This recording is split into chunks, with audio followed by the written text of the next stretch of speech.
Bonjour et bienvenue à la salle verte d'Envirocentre. Rencontrez les personnes en première ligne de l'action pour le climat et découvrez ce qui les empêche de dormir la nuit.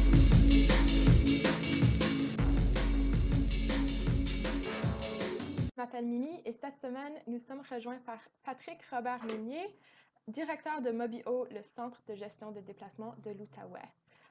Bienvenue Patrick. Pour commencer, est-ce que vous pouvez vous présenter à nos auditeurs?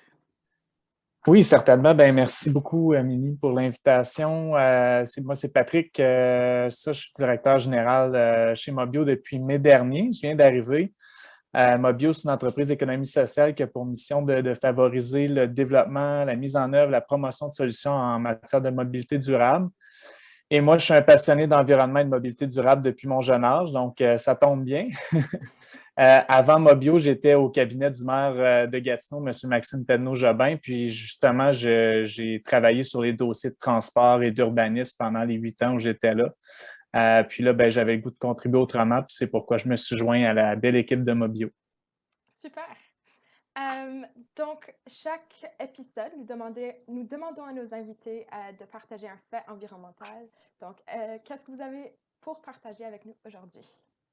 Bien, un fait très intéressant qui est sorti récemment, en fait, juste après mon entrée en poste, c'est intéressant, c'est que Gatineau et Ottawa font partie du top 10 des meilleures villes où faire du vélo au Canada. Ah, wow! Là, je ne voulais pas parler des places de chacune des villes là, pour ne pas faire de chicane, mais c'est un très bon classement. C'est le classement de People for Bikes, qui Ah, est un cool! organisme, je crois que c'est américain.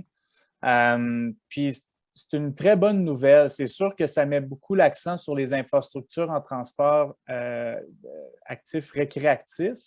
Ceci dit, notamment avec la pandémie, il y a beaucoup de gens qui ont adhéré au transport actif, que ce soit la marche, que ce soit le vélo. Et on a une belle occasion de transformer le vélo récréatif en vélo utilitaire, donc pour le transport de tous les jours. Surtout considérant qu'un autre fait intéressant, malheureusement, je n'ai pas le chiffre pour Ottawa, mais à Gatineau, il y a 28 des gens qui sont à moins de 5 km de leur lieu de travail. Ah, Donc, ils wow! pourraient très bien faire leur déplacement quotidien à vélo pour se rendre à leur travail. Donc, si on est capable d'encourager un transfert, que ce soit de l'auto ou tout ça vers le vélo, ben, ce serait un beau gain pour nous. Super intéressant. Wow, moi, j'avais aucune idée. Je savais pas que qu'on était une des meilleures villes pour le transport à vélo. Ça me surprend pas parce que les chemins sont vraiment bons ici. Oui. Euh, mais c'est cool. Exactement. Donc, Puis il y a beaucoup de gens qui le prennent pour le loisir, mais on a quand même des infrastructures très intéressantes pour les déplacements au quotidien. Donc, c'est une belle wow. opportunité. Non, c'est cool. Euh, donc, quel problème climatique vous empêche de dormir la nuit? Bien, évidemment, c'est la situation du transport dans nos villes. Il y a un invité précédemment, M. Dawson, qui mentionnait que bon, lui, c'était pour les bâtiments, mais le transport demeure quand même le secteur qui émet le plus de GES, notamment à Gatineau, là. Mais également du côté d'Ottawa aussi, c'est un des secteurs où il y a le plus d'émissions de GES. Donc, c'est une obsession en fait pour moi de travailler à changer les habitudes de transport parce que vraiment, si on veut y arriver, si on veut faire face à l'urgence climatique, si on veut réduire nos GES, le changement des habitudes de transport, c'est vraiment au centre de ça. Et je parle d'habitudes de transport plus que de changement de technologie parce qu'on sait que les changements technologiques, malheureusement, ont une certaine limite. On est vraiment, aujourd'hui, il faut vraiment parler de changement d'habitude. Mhm, mhm. Et donc, quelle serait la solution à ce problème? Je pense que tu as un peu déjà répondu, Oui, j'ai mais commencé à répondre. Ben, c'est ça. Pour moi, la solution, en fait, il y en a deux. Il faut travailler sur deux fronts. D'abord, investir massivement dans la mobilité durable, que ce soit le transport collectif, les infrastructures, le service. Même chose en transport actif, les infrastructures cyclables, les infrastructures piétonnes. On parle beaucoup puis je pense que des deux côtés de la rivière, il y a du travail pour que nos rues soient plus conviviales. Oui. Il faut qu'on ait des infrastructures intéressantes pour attirer les gens vers la mobilité durable. Puis l'autre front sur lequel il faut travailler, c'est la sensibilisation, c'est encourager les gens qui le peuvent à opter pour un mode de transport durable. J'ai mentionné le chiffre de 28 des gens qui travaillent à moins de 5 km de leur lieu de travail. Ça fait partie des gens à qui on doit parler pour voir comment on peut les encourager à utiliser un autre mode que, par exemple, l'auto pour se rendre soit à leur travail, lieu d'études, même pour leurs activités quotidiennes.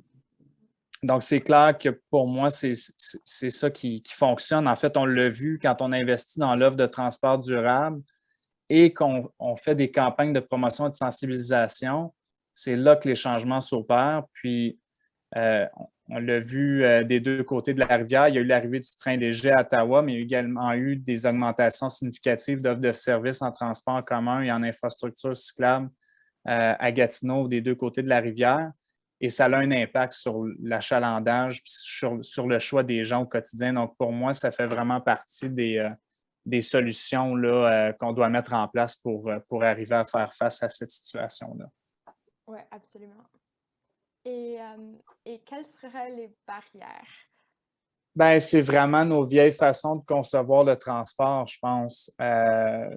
On a historiquement, en fait, je dis historiquement, mais disons depuis l'apogée de la voiture, on a toujours conçu le transport comme étant il faut plus de routes pour les autos pour réduire la congestion. Alors qu'on sait que la science et l'expérience nous ont montré que c'était l'inverse.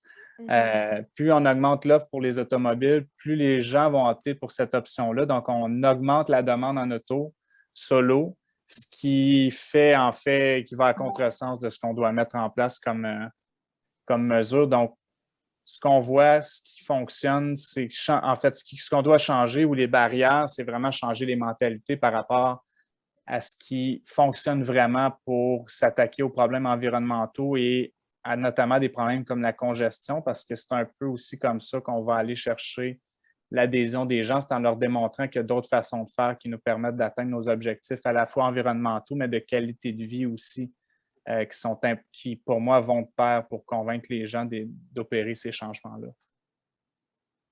Et donc, je pense encore, tu as un peu déjà répondu, mais comment les gens peuvent-ils aider?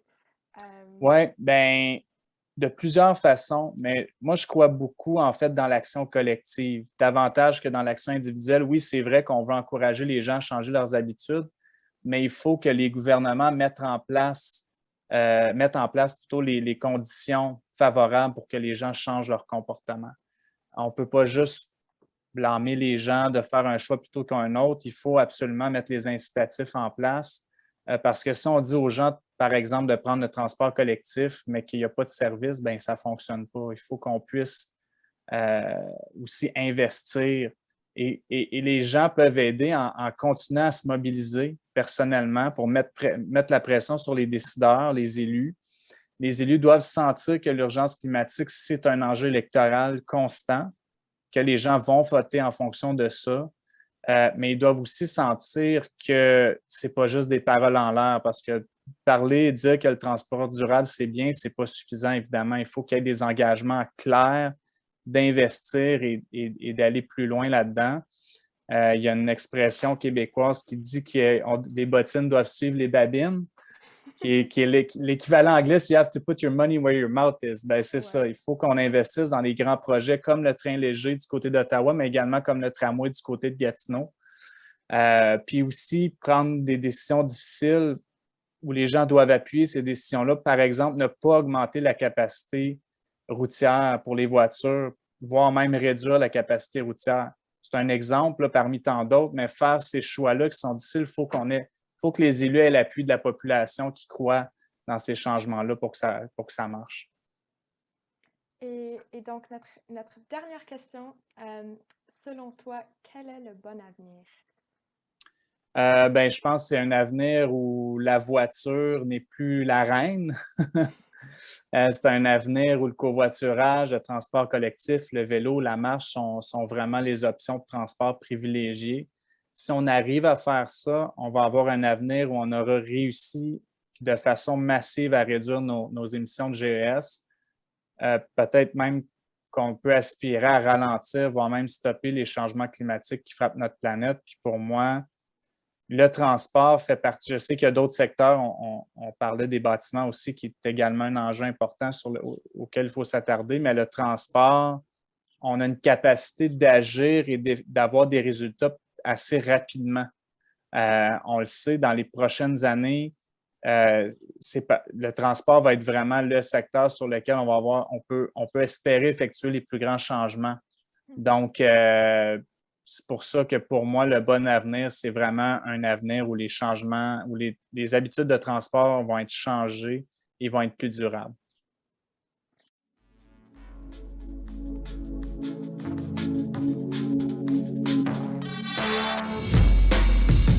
C'est tout pour la salle verte de cette semaine.